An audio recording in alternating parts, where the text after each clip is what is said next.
I recently put this 12-volt system together. It's my first time working with a 12-volt setup. I'm using this 7-edge 12-volt 100 amp hour battery. I am also using this Jupiter modifying sine wave inverter with a max output of 1500 watt, and it can peak at 3000 watt.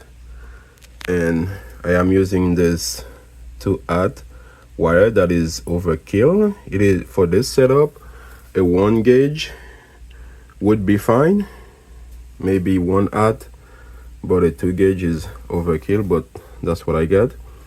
I also have the same thing for the positive, but because I'm using this breaker, I have to downsize because it would not fit in there.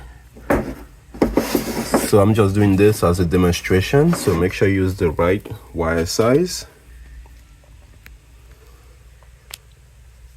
Because I am using this breaker, I left it on off before I made all my connection. That way I don't get any spark. Next, I connect the solar charge controller.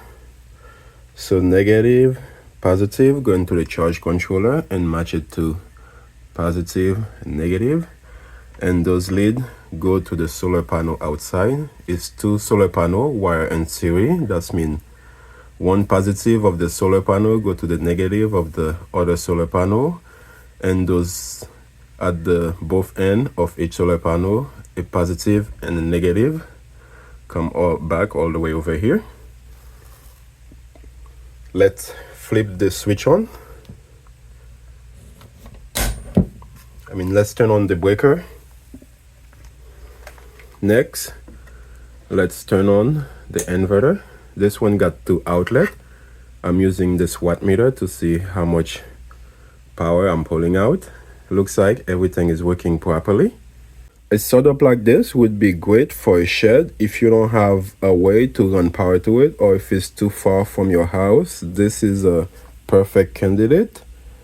It would be great to run your power tool, lights, maybe a window AC unit, but you would need to switch this to a pure sine wave inverter if you want to run a window AC unit, a freezer, refrigerator, any item like this that have sensitive electronic. You would need a pure sine wave inverter, and you would just plug it the same way. Now let me show you. This is one of my tools battery. Let's plug it in to see how it works.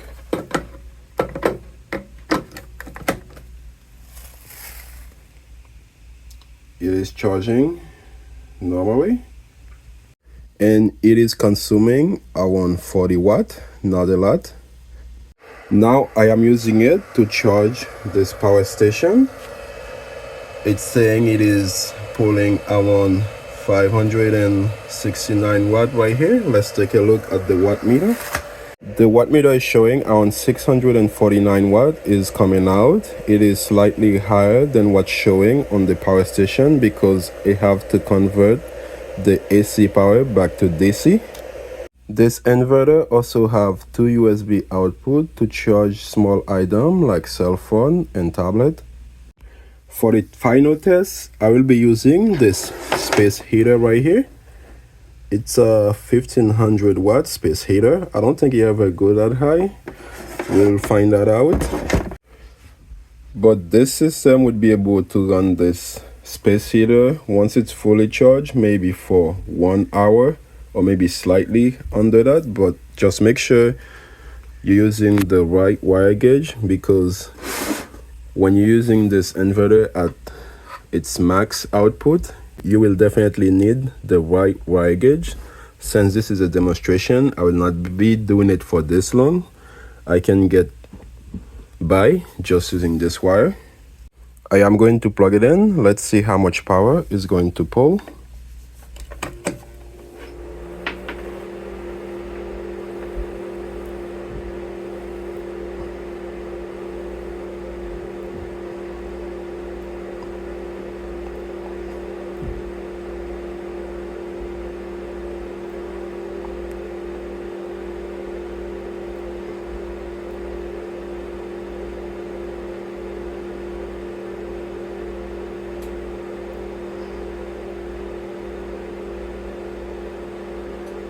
Look like it's settling just around 1300 watt.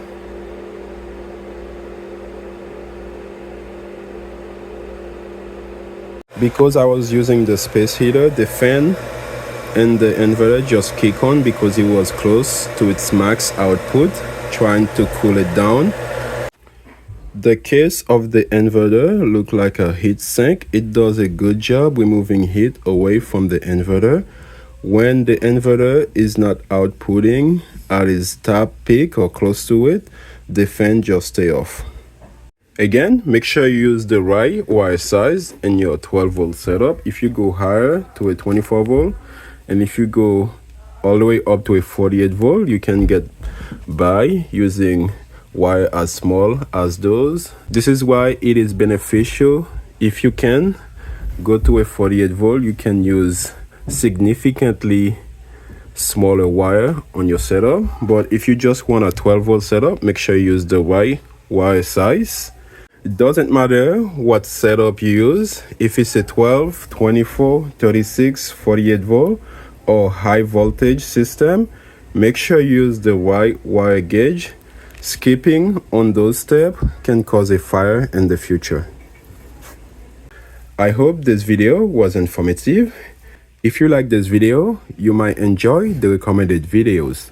Thank you for watching. I hope you enjoy. See you in the next video.